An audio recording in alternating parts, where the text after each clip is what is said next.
오늘 우리에게 주신 하나님의 말씀은 마태복음 9장 36절과 에베소서 4장 32절 말씀입니다. 무리를 보시고 불쌍히 여기시니 이는 그들이 목자 없는 양과 같이 고생하며 기진함이라. 서로 친절하게 하며 불쌍히 여기며 서로 용서하기를 하나님이 그리스도 안에서 너희를 용서하심과 같이 하라. 오늘 이 말씀에 많은 은혜 받으시기 바랍니다. 우리가 다룰 주제는 가시입니다. 바울은 자신의 육체에 가시가 있다고 그렇게 고백합니다. 내가 여러 계시를 받은 것이 지극히 크므로 너무 자만하지 않게 하려고 내 육체에 가시를 주셨습니다. 이렇게 이야기합니다. 이 가시의 특징은 찌르는 데 있죠. 우리 모두는 이제 우리 안에 가시가 있는 것을 사실은 잘 볼 수 있어야 합니다. 많은 분들이 자기 자신에 대해서 지나친 자신감이 있는 것 같습니다. 자기도 약점이 있고 부족함이 있고 여전히 가시를 지니고 있지만 자기는 가시가 없다고 생각하는 것 같은데 여러분 모두에게 가시가 있습니다. 제게는 아주 큰 가시가 여러 개 있고요. 또 여러분 중에 가시 없는 사람을 제가 만나본 적이 없습니다. 본인은 굉장히 부드럽고 다른 사람에게 열려 있고 다른 사람에게 잘해준다고 생각하는데 그게 가시입니다. 그 마음이 큰 가시가 될 수 있습니다. 가시의 특징은 어디에 있는가 하면 찌르는 데에 있습니다. 가시는 질병과 같은 바울이 앓았던 가시는 육신을 찌르게 됩니다. 또 바울이 앓았던 마음의 가시가 있죠. 그것은 자만함과 교만함과 자기를 과대평가하는 것이었습니다. 아마 그 가시가 함께 일하던 동역자들을 많이 찔렀던 것 같습니다. 바울은 함께 일하는 사람들하고 때로 잘한 것 같지만 디모데처럼 연약한 사람들, 의지하는 사람들에겐 잘했지만 그와 함께 일하면서 리더십이 서로를 좀 맞서는, 말하자면 대결해야 되는 사람들에게는 아주 큰 가시가 되어 그들을 찔렀던 것을 우리는 사도행전의 곳곳에서 발견할 수 있습니다. 바울에게는 여전히 영혼의 가시가 있었습니다. 스스로에게 내가 죄인의 우두머리라고 이야기할 만큼 가시가 있었던 것을 보게 됩니다. 바울이 얘기한 가시가 주는 일종의 교훈이 있는데 그 교훈은 세 가지입니다. 첫째는 가시는 우리의 자만을 알게 한다는 것입니다. 아시는 것처럼 사도 바울은 자만할 수 있는, 즉 교만을 드러낼 수 있을 정도의 아주 똑똑하고 아주 잘난 사람입니다. 그래서 바울은 스스로를 굉장히 교만한 사람으로 보았던 것 같습니다. 하나님께서 그에게 육체의 가시를 주심으로 그는 교만한 자기의 모습을 볼 수 있었습니다. 하나님께서는 성경의 곳곳에서 인간의 본 모습을 자꾸 보라고 얘기하십니다. 인간의 본 모습은 성경이 얘기하는 그대로 죄에 있는 자의 모습입니다. 많은 사람들이 스스로 자기를 좀 관리하고 절제하고 또 도덕적으로 잘 사는 사람들은 나는 죄 없다고 착각하기 쉬운데 이 땅에 누구나 로마서의 고백처럼 의인은 없나니 한 사람도 없다고 성경은 분명하게 지적합니다. 이것을 인정하는 것이 바른 그리스도의 신앙을 갖는데 굉장히 중요합니다. 이걸 인정하지 않으면 기독교라는 종교적인 종교인으로 살아가는 것이 더 쉽습니다. 말하자면 종교인으로 살아가게 됩니다. 여러분, 하나님께서 여러분이 주신 가시로 인하여서 우리는 우리의 연약함을 인정하게 됩니다. 또 나의 부족함도 인정하게 됩니다. 또 내가 다른 사람들은 모르지만 속에 숨겨져 있기 때문에 하나님만은 아실 수 있는 나의 더러운 모습, 부패한 모습, 잘못된 모습도 인정하게 한다는 것입니다. 하나님께서 여러분에게 가시를 주셔서 여러분 자신을 잘 보여주는 것에 대해서 여러분이 감사한 그러한 고백이 있기를 원합니다. 두 번째로 그렇기 때문에 이 가시는 우리를 십자가 앞에 무릎 꿇게 합니다. 십자가 앞으로 가까이 나아갈 수 있도록 우리를 돕는 하나님의 도움이 됩니다. 바울도 육체의 가시를 떨쳐버리기 위해서, 왜냐하면 바울이 육체의 가시가 있었기 때문에 많은 사람들이 바울의 사도권에 대해서 이의를 제기했습니다. 말하자면 바울이 설교할 때, 바울이 목회할 때 안수받고 훈련받은 목회자로서 목사님 된 것을 의심하고 또 그것에 대해서 공격했습니다. 그래서 우리가 이것을 바울의 사도권에 대한 공격, 또 바울의 사도권을 변호함 이렇게 보는데요. 어느 교회나 사실은 다 있었습니다. 바울이 실제로는 예수님을 핍박하던 사람이었다 하는 것부터 시작해서 바울이 글로 볼 때는 아주 강력한 하나님의 복음 전파자이지만 바울의 외모가 아주 매력적이진 않았던 것 같습니다. 바울은 어떤 학자들의 상상에 의하면 키도 좀 작았던 것 같고 머리털은 거의 없었던 것 같고 얼굴도 좀 그렇게 매력적이지 않았던 것 같고 목소리가 아주 육체적인 어떤 질병으로 인해서 여리고 가늘었던 것 같고 웅변가는 아니었던 것 같습니다. 그래서 바울은 글로 볼 때는 매력적인 하나님의 사람이지만 실제 눈앞으로 보면 그저 나랑 별로 다르지 않은 그런 사람이야 하는 정도의 평가를 받을 수 있었습니다. 특별히 바울이 갖고 있던 이 가시, 어떤 질병, 어떤 약함 때문에 사람들이 늘 도전했습니다. 당신이 하나님의 기적을 행하고 그리스도의 능력을 행하는데 왜 당신의 문제는 해결하지 못하는가? 이것은 저나 여러분들에게 특별히 우리가 복음을 전할 때 우리가 직면하게 되는 도전입니다. 그때 바울의 경우를 잘 생각하시면 좋을 것 같습니다. 우리가 함께 읽었던 고린도서에 보면 바울은 이것이 내게서 떠나가게 하도록 3번이나 간구했다 이렇게 표현합니다. 즉 가시로 인해서 우리는 십자가 앞으로 더 나아갈 수 있습니다. 3번째는 그리스도의 능력이 무엇인가를 깨닫게 하는 혹은 해석하게 하는 좋은 계기가 됩니다. 바울은 그래서 무엇을 경험하게 됐나요? 하나님께서 가시를 없애주시지 않았습니다. 제일 쉬운 건 가시를 없애주시는 거죠. 그럼 우리가 아주 당당하게 믿음으로 고백할 수 있습니다. 하나님이 나의 가시를 없애주셨습니다. 내가 이렇게 고통스럽고 힘들고 죽게 되었는데 하나님이 이 고통을 가져가셨습니다. 나는 이제 살만합니다. 나는 이제 건강을 회복했습니다. 나는 이제 잠을 잘 잡니다. 나는 이제 영혼이 자유롭습니다. 나는 이렇게 잘 살고 있습니다. 이러면 간증과 믿음의 고백이 너무 단순하고 심플하고 좋죠. 영향력이 있죠. 근데 바울에게 가시를 없애주시지 않았습니다. 바울은 이 문제를 가지고 아마 깊이 더 생각했던 것 같습니다.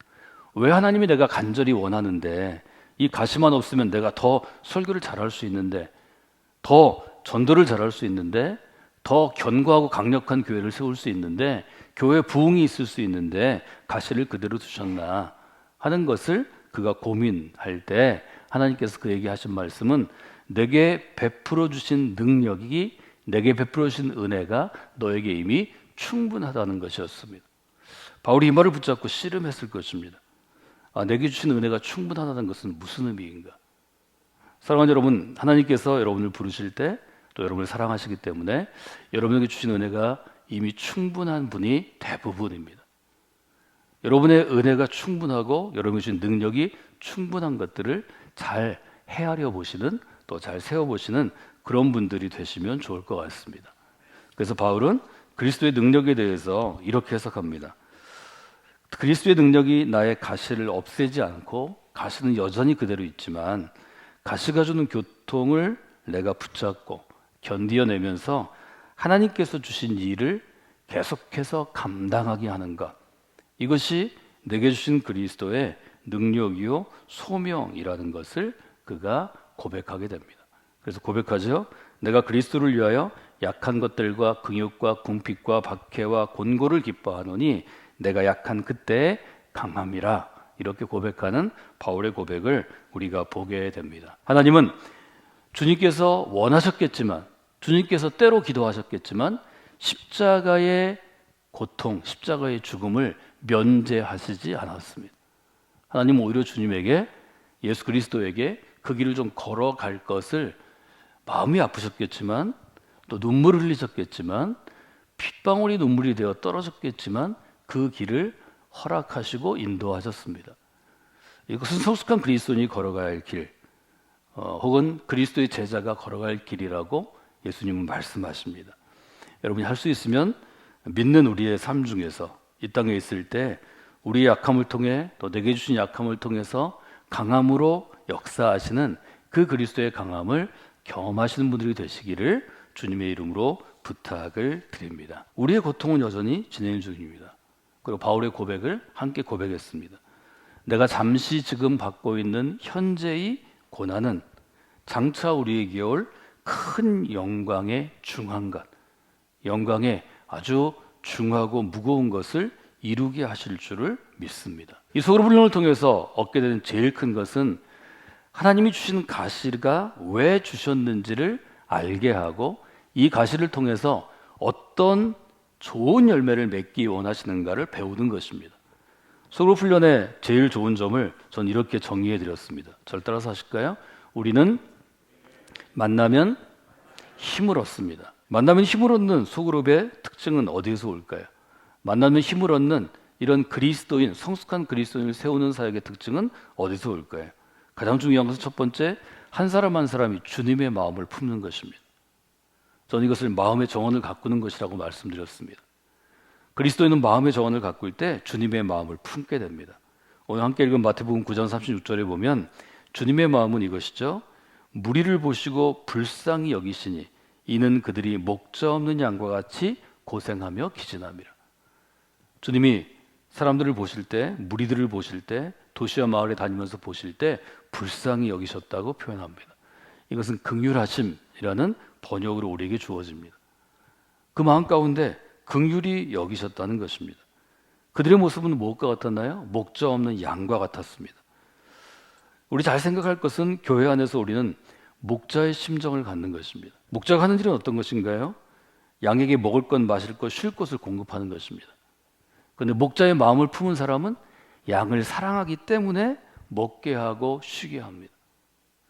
여러분, 교회 안에서 예를 들어 저처럼 목회를 한다든지 사역의 한 부분을 맡는 것은 주님의 마음을 품는 것이 먼저입니다.